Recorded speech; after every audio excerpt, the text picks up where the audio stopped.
welcome. It's lovely to be here today with, guess who? My dad.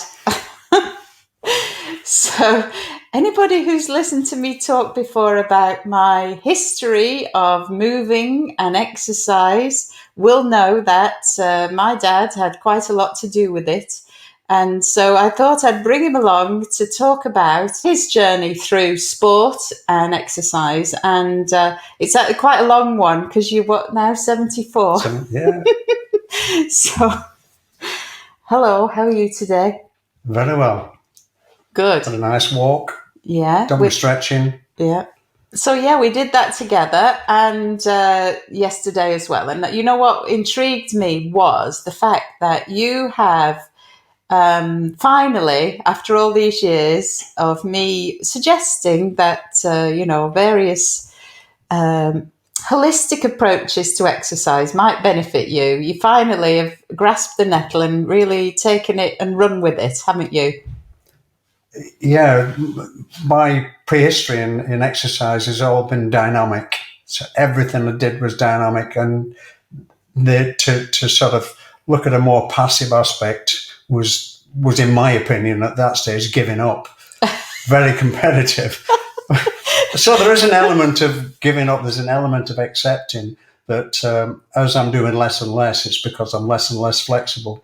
And one of the recent indicators is we have a boat, and it's the ability to move about on deck when the deck's moving about.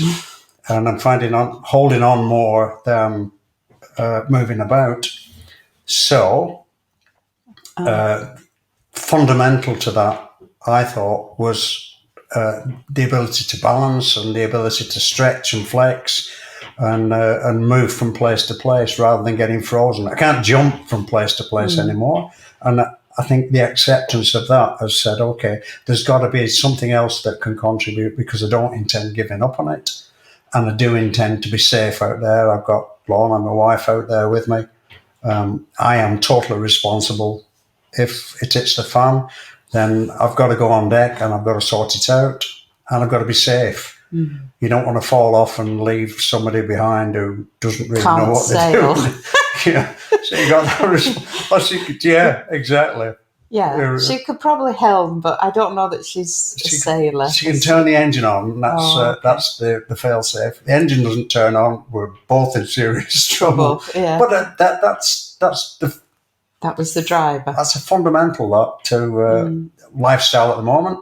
Revolves around the fact that we sail on a regular basis. That's our activity, winter and summer, and to hang on to it as long as possible. Yeah, I suppose that's, what we talk about a lot in fitness is functional sort of approaches to training. And so that's exactly what you're talking about there, isn't it? Getting fit, being fit enough to do the functional activities that you do in your daily life. And for you lately, that has been embracing the sailing. Yeah. But let's take you back a bit, because, I was probably too young to remember why or how it came about that you did embrace this in your life, because it wasn't always part of your life as a youth, was it? It wasn't something... What was it? As a youth, I was a farm boy. Yeah. And I took a position in the prison service as a farm worker, a farm instructor, ultimately farm manager. But that brought me in contact. It was at a detention centre, and that brought me in contact with the fact that these boys were exercised every day. Oh, the detainees. The detainees had to have a daily exercise regime. So that was built into the lifestyle, and it fascinated me because being a farm boy, I was fit, I was strong, running wise, I was as fast as any of them that had been training, and it was a whole area of fascination with the physical being, because these guys the place was populated by instructors. Some of the instructors had their own they had their own sport, their own speciality, and they recruited. So I was a fit individual. I was recruited into the running business and the gym and the weightlifting. And was that in your spare time? at work? Oh yeah, that was in the spare time. Yeah, first and foremost, I was a farm instructor. So that, I mean, this is the thing with, certainly in the forces, I know to be the case that, you know, those who are in the fitness instructing side of things, you know, do embrace that then in their own time, in the spare time. So, Right. so that was the case, that you were then using the facilities at work to do your own personal training with your work colleagues. That's right. Yeah. And that, so it was that one of the people that you worked with was a keen runner, was it? That's right. Yeah. Yeah. And so you started then getting into. Well, he adopted me and decided to coach me, and he adopted you. Yeah, Oh, he really did. Well, you know, I mean, this is the thing we do know, is having a training partner really does hold you to your routine, doesn't it? And absolutely. And especially weightlifting, you need somebody to be your what do you call it? Spotter. Is that right? You need spotter. Yeah. So you need a spotter, especially if you're lifting heavy weights. So that means, you know, having another person around. So you know, so you were training together, weightlifting, running, and what else? Each of the instructors that I was sort of working opposite had their own speciality. So we had a national powerlifting coach, we had an international athlete, we had a judo bronze medalist from the last Olympic, that particular Olympic Games. These, and they're all selling their speciality. And I'm a wide-eyed farm boy, absolutely fascinated by it. Didn't know there was anything other than farming. Yeah, or work, really. Absolutely. So yeah. Yeah. I mean, I think that's interesting, isn't it? That they'd found the way from sport into a job where they could then continue with the sport as PT instructors. That's right. Yeah. Yeah. So, but then, of course, you embraced it, and it continued. Well, then for the rest of your career, but you developed an interest in passing on your knowledge then that you'd acquired to other people. You get to a certain point, the coincidence of children growing up and needing information from parents and management from parents into their passing on a hobby, shall we say. It served me very well to have a hobby. And the children obviously get drawn into the same hobby if it's only watching you do it and then participating. And you go about acquiring the knowledge then to pass on, appreciating the fact that I wasn't an international athlete, that I would never be an international athlete. But I worked hard, and if you apply yourself 7 days a week to your hobby, you can be quite good at it. So I got satisfactorily good at competing, and then children follow and join in, and you want the best. They're not limited by the lack of knowledge, because you know, so you've got to pass it on to the kids, and if they take it on board, it helps them develop in an aspect other than their education. It's an extra education, extracurricular. Oh yeah, that's right. And the philosophy at the time, I had two concurrent philosophies to develop children in your own home, and one was music and the other was sport. Something that we could do at home to add to the educational side of it, their own personal intellect. Yeah, I mean, you know, and that was very quite forward thinking, wasn't it, really? Bearing in mind our socioeconomic heritage. Yeah, that's the one. You've got to look at what you can afford to do, and being a poorly paid civil servant at the time didn't leave a great deal of scope for paying for coaches and lessons. And oh, right. So you become the coach. Yeah, that's right. Yeah, well, so you developed quite a skill for it, though, didn't you? Eventually, with some career success, albeit unpaid, as far as I recall. I was very fortunate in that, off the end of involving family also involved friends, and some of the friends that came along were extremely talented, and they weren't being looked after properly, but they were talented enough to be international juniors. And I turned it around to my group to being an exclusive group. In other words, if you weren't quick enough, you're excluded. Yeah, but that was kind of, you volunteered your time, you gave up your time, and you had kind of invented a group that was an elite group. When you're working with a broad range of abilities, it's difficult to cater for everybody. Absolutely, yeah. And so you kind of took a group of children that were talented, that you could see this talent, and offered your services to work and train with them. That's right. And it really,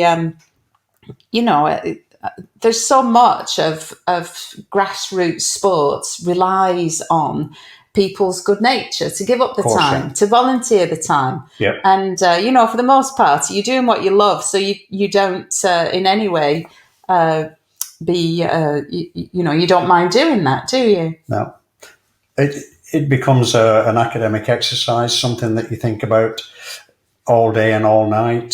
Something that would for you. I don't know about everybody, but yeah, think all day and all night. Yeah. Bordering on obsession. Yeah. Well, and that's it, isn't it? Because to get to those heady levels, you really do have to commit and apply yourself to it, That's don't right. you? So on their behalf, you were really getting involved in different training techniques, and you were self-taught. I don't know, where did you pick up all that information? I read, because there was no internet. There wasn't, but there were quite a lot of academic papers kicking about that indicated the athletic chemistry that was required, or what you were actually trying to develop. So we took the standards, the international standards, the English schools standards for the event, and created training sessions to achieve those standards, rather than taking what the individual can do and trying to make the best of that. Yeah, so you were working backwards, really, weren't you, from what you wanted to achieve? That's right. Wow, yeah. So, and then it actually worked, didn't it? You're eventually, you will find a point at which you've developed a model. You start to do the same thing on a regular basis, and you start to see results from it. And therein lies a model for a particular event, applied in the middle distances to 2 or 3 events, going from 10,000 down to 400 metres. And modelling the event then gave you the training sessions for the next generation to come and join in. So we had an initial model that was run by the boys who trained, the people who trained with their own family, and they developed it and succeeded with it. They invited along people of a similar or better standard than themselves, and the model was developed to a point where it became an Olympic standard. Well, that's right. So I know that I am connected with somebody here on LinkedIn who knows you, actually, and I wish I should have looked up her name, because I've totally forgotten. But she said, "Oh yeah, Dave Grindley, I remember him." And was that your dad? Sort of thing. So she was an athlete who used to travel over from somewhere Clitheroe? else. No, it was. I don't think it was Clitheroe. It was Leeds way or not. Oh, right, yeah. I don't know. Anyway, maybe I'll remember at some point. But yeah, so you were a bit of a legend in your own lifetime there, weren't you? Again, that's the payback for the obsession. The weakness in the character is the fact that you're obsessed and you don't see the rest of the world around you. And the strength of it is that people start to come to you and genuinely ask for advice, and you have a major influence on their life, which is the ultimate privilege. Did you ever? Yeah, well, that is. Did you ever partake in any formal training at all in this discipline? I had to, at different stages, qualify as a coach. Oh, yeah, okay. And it was always retrospective stuff that I knew already. I always felt that you had to sit down and take exams, and I already knew all that.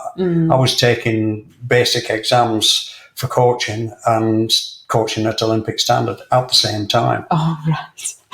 Yeah, that would be a bit tedious, I imagine. Hence the fraud syndrome, where you feel like you're a fraud in the business because you don't really. Do you really know all that, or are you just making it up as you go along? And I was making it up as I go along and getting away with it. Yeah, but you were intellectualising and hypothesising, weren't you? And oh yeah, and I mean, I think they call it imposter syndrome that's nowadays. the one. Yeah. So Yeah, you had a big dose of quite that. common, massive dose of that. Yeah. Do you actually know what you're talking about? Well, no, but if you pose me the problem, I'll probably solve it. Yeah, I mean, I think athletics, back then was very amateur, wasn't it? There was little in the way of money for athletes or anybody. Yeah, there was no full-time professional. It was what you did in the evening. What year was this? When David won that? 92.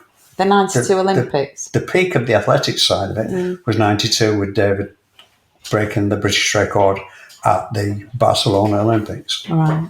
For 400 metres. Oh, 400 metres. Yeah. Ran 44.3, I think. I knew you'd know the time. Yeah, I mean, it's amazing that stuff stays with you, doesn't it? So I don't suppose you could go and there'd be no Skyping or anything, would there? Did he ring you to tell we you? watched it on the TV. Oh, of course you did, yeah. I suppose there was still television. Got a bunch of the athletes together and watched it on TV. Oh, did you all together? Oh, yeah, that would be good. Oh, well, I mean, what a pinnacle of achievement. But then, of course, you did a sidestep then into professional sport. But you all of a sudden you're in the public eye, and you're in the public eye in a sport town, Wigan. And a lot of the training that I was doing was parallel with the guy coaching the Wigan Rugby Team for sprints. Oh, is that how that who was coming up to retirement. Oh, was he now? And said, this would be all right for you. Oh. What he didn't know was that I already had part of the squad in Sean Edwards participating with the athletes, joining in the athletes sessions as a 16, 17-year-old. Oh, was he? Yeah. So when it came to the chairman looking for a coach to look after the athletics side of it, the sprint side of it, I was the number one fella in town to take over from Bill Hartley, who the international hurdler. Oh, is that who the old coach was? Bill Hartley was coaching the rugby team, but just for sprints. And I was offered a position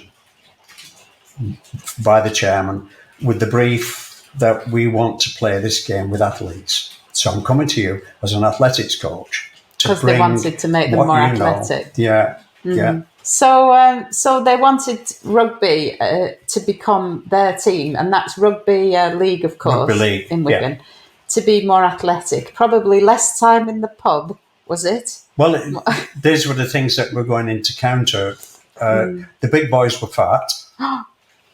That's not good, is it? Can't go well. And so it's not a televisual sport. And the coaches, the rugby coaches, tended to accent the ball skills, the tackling. And fortunately, the chairman thought that the faster you play the game, the more you have to be an athlete. So let's have a look at an athletics coach and see what he can do with them. Oh, okay. So again, he was taking a sort of sidestep away. Yeah. My presentation to the team was the first day of pre-season with 50 players, the full squad turning up at the athletics ground, 50 players turning up, where I'd been used to half a dozen athletes. Oh, wow. None of them wanting to do it. Well, no, clearly. No, it's who's this fella, and why's he got us running about? Yeah. And so then from day one, you're trying to sell it. Fortunately, they had a very good captain at the time, Dean Bell, and Dean Bell supported me. And we had a nice little bunch of guys who took on the athletics training and even came and joined the athletes. Martin Afire came and trained with the athletes. Did he? Because he wanted to be that good? Because he wanted to be, he wanted to pursue every possible avenue of keeping his edge. And his edge was, he was a very, very fast athlete, potentially a sprinter. And he came along, and so we got that kind of support, and eventually everybody took it on board. Success means that they're winning. They're winning on a daily basis. Well, then I was offered the opportunity of the weight training coach left, and I was offered the opportunity of doing both the sprint training and the weight training. Oh, wow. And weight training had been an integral part of preparing the athletes. Weight training, circuit training. You mean your athletic athletes? The athletic, yeah. So that the two roles combined made it a full-time position. I was offered a reasonable salary. At the time, I was trying to make a living out of farming, and this seemed potentially possible to make a living. Oh, so you were kind of part-time up until then, were you? Oh, yeah, I started out part-time. And so the two roles, during the summer, the two roles came up. And I fulfilled both roles, which qualified me for a full-time salary, far in excess of anything I could earn. Trying to raise cattle in Turkey, as I remember. Yeah. Oh, wow. So then you went and you were there full time doing the weight training. Did you do different stuff? You know, how did that compare with what? I mean, you must have had ideas about what other teams were doing. The weight training principle that was applied was the same principle as applied to the athletes, and it's an element of what we probably call blueprinting. Oh, yeah. Where you take the physique, you take the somatotype, and you perfect it in its own right. Not trying to make everybody into a massive. You're not going to be massive muscular, but you can be as strong as you can be, as agile as you can be, as explosive as you can be at your body type, because there are distinctly different body types playing different positions in rugby league. Yeah, particularly. More so in rugby union. Oh, really? Yeah, that's interesting. So, you know, again, tailoring it to the individual is what you're talking about there. Yeah. And so your workouts would have been different for the different...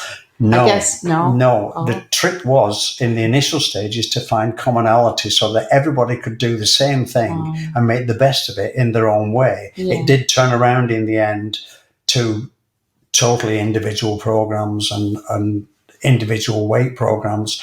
But initially, the trick was to get everybody doing up to a certain the same level, program and getting the best out of it without doing separate. Because at the end of the day, the commonality would be the game. The game requires, and quite early, so the athletics modelling led me to modelling the performances of the rugby player. And so then you developed a model where there was a minimum standard required for an international player, and that's the top standard for 10,000 metres, VO2 runs of 5 minutes, sprints, agility sprints, single explosive exercise. All these had a number put on them, and you were plus or minus on those parameters if you were going to play in that position. So forward would be required to run at least 1,200 metres in 5 minutes. A back would be required to run near 1,500 metres in 5 minutes, which is comparable with athletics times. I had the fortunate experience of going to look at American football during the close season. I was sent by Wigan, and we looked there at the sprint statistics, and they had records going back to the early 1900s of the 40-metre sprint and the bench press and all these different parameters. So there was an international standard, and we applied that to the Wigan players, and they came up at or around the international standard. So your key distance being 40 metres was generally accepted across that fantastic American football game. And our players had to come up to the standards, which they did. So Martin Afire was running below 4.2 for 40 metres, and that was comparable with the American football stats. Interesting about the American football stats was some of the guys that played for Washington Redskins had run 4 flat. And For what, minutes? 4 seconds for 40 metres. Oh. I said, well, surely that qualifies you as an Olympic athlete. I said, oh, yeah, he was in the in the relay squad in 19-something. Oh, my gosh. So yeah, I mean, there are athletes that do transfer, aren't there, from one to another, one sport to another. Yeah. But yeah, so I mean, you know, working with those names that you can't help but know if you've ever been around that particular game. Yeah. And then I do remember coming to Wembley to watch the Challenge Cup one time when you were fortunate to take home the silverware. That's right. I don't remember when that was, though. In, I think, 96, we won every trophy that was available in rugby league, including the World Club Challenge. Oh.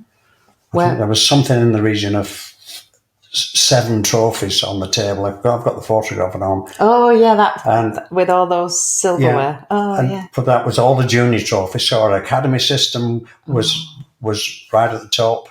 The reserve team, they won everything, and the first team won every available trophy that year. And subsequently, Wigan became the model for how you prepare a team, and the rest of the rugby league has taken it on. And what you see is a very entertaining sport without Wigan dominance anymore, which was rather spoiling it because we won everything and nobody else needed to turn up, really. And the privilege I've been afforded is that my involvement now is watching the boys that I coached and the boys that took on board our training, we trained together, are now international coaches themselves and applying the standards that were applied to them. So it goes on to the next generation. So I've got Sean Edwards is the backs coach he's the defensive coach for the French national team, was the Welsh national team. And Jonathan Clark is the fitness coach for the England rugby union setup. So these guys have moved and taken on the stuff that I've involved them in to the next level.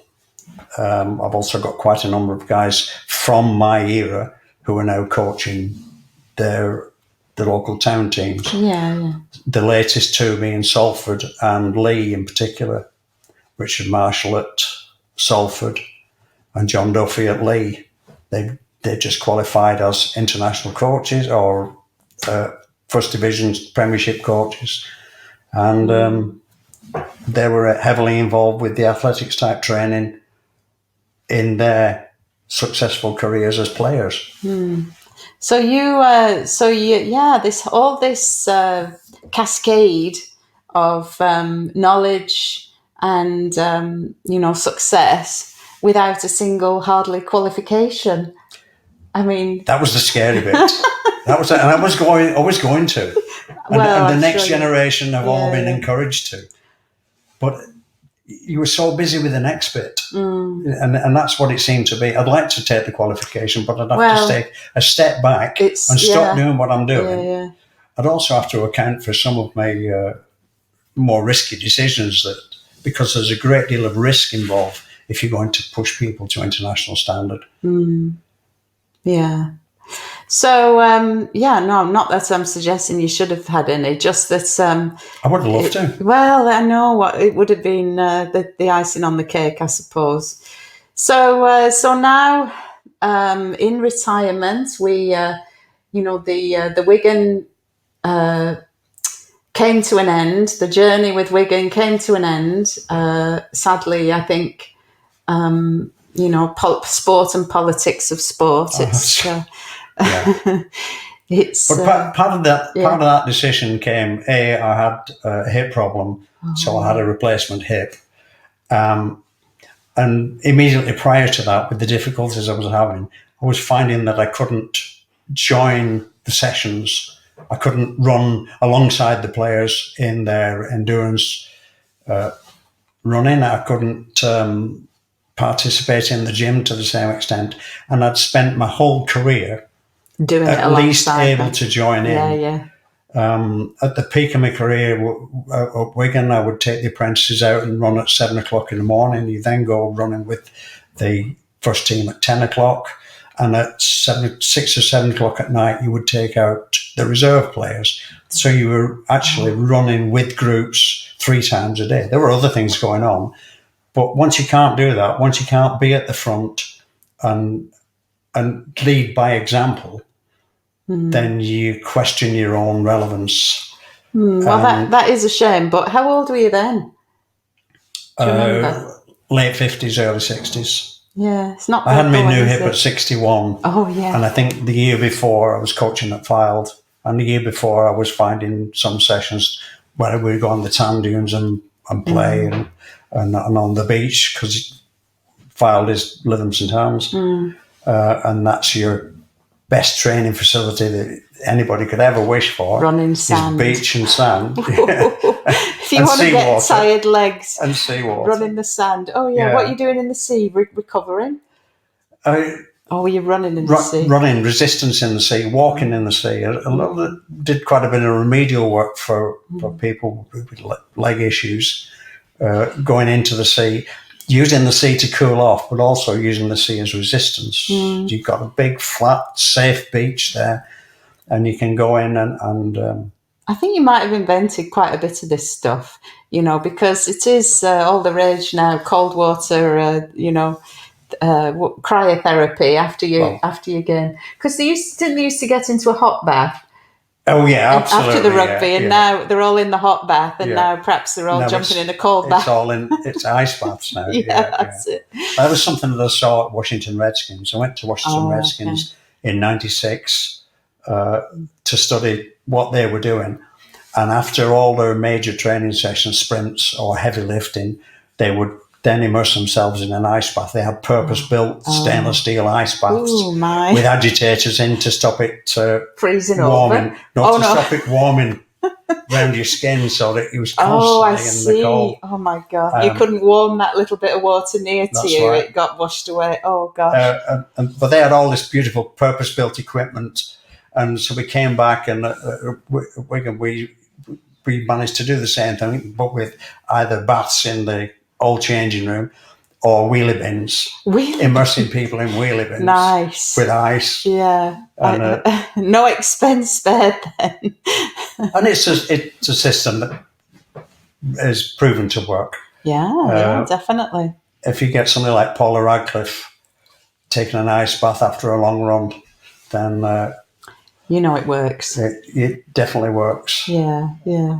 So then I suppose, yes, the hip replacement heralded the end of you running around with these people alongside them and in front of them. And so retirement beckoned. And I know that you've had back surgery, which has kind of not been 100% successful. And I think all those years of running around, lifting weights under the influence of adrenaline, when you maybe punching above your body weight, shall we say, because you've never been that big, have you? No. So, it's taken its toll on your joints, and the old arthritis has come to stay, hasn't it? I think I'd got to a whinging stage at one stage, and so I spoke to you about it. And that's right. Yeah, but the maxim that came out of that was, use it or lose it. It was. And I thought, I'm not going to lose it. So, I was like a red rag to a bull. Yeah.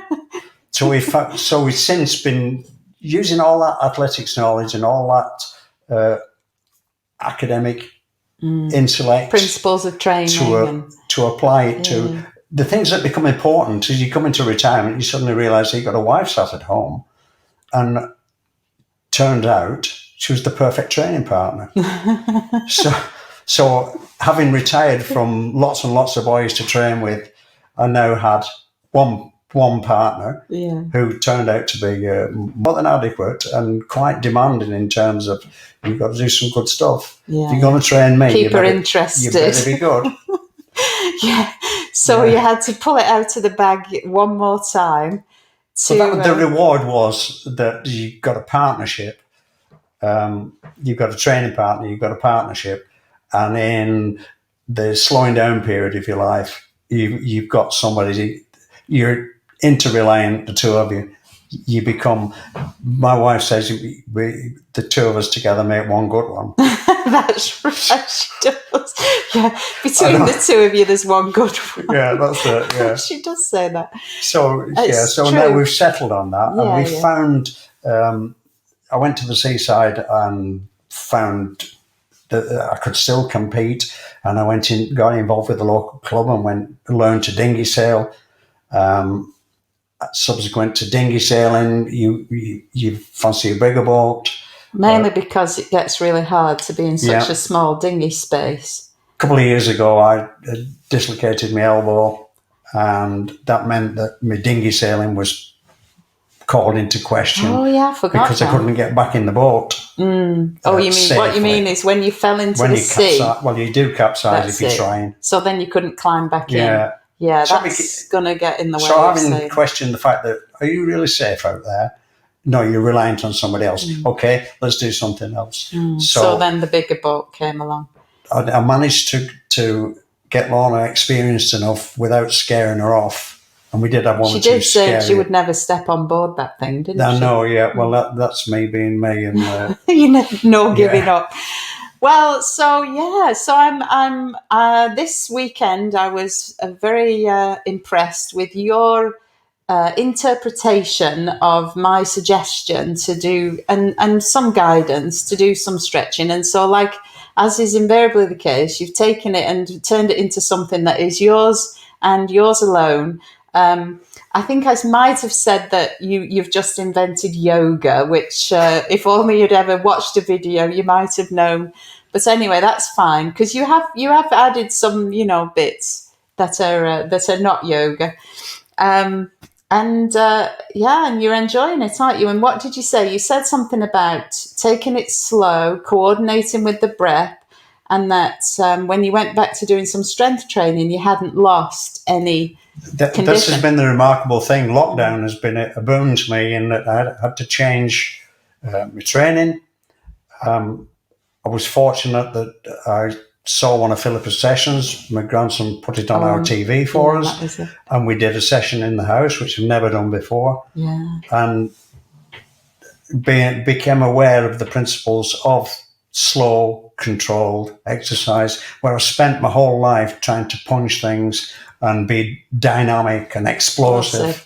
And suddenly you find your explosions, it's not there anymore. You're not jumping. No. So in order to stay safe, you've got to still retain the muscle function without the access to the explosiveness. So let's have a look at doing things carefully, which I've never done.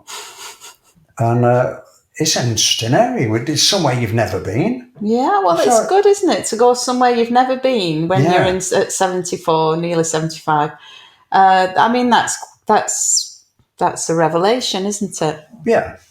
But you stimulate, what do I get up for tomorrow, by thinking, oh, right, this is a little bit of a problem. It's going to interfere with waking up tomorrow. Let's make sure we do by doing something about it. Yeah. The unfortunate, and it's appreciating some truths. And the truth is, as you get older, you become more reliant on training, more reliant on preparation, and you get a lot less return for it. So you've got to do more for less.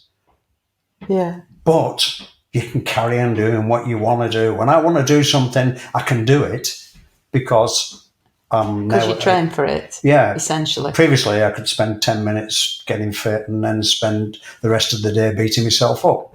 Now you can't do that. So we've found a more sedentary pastime sometimes it's not, in sailing. Beautiful places to go, fabulous environment.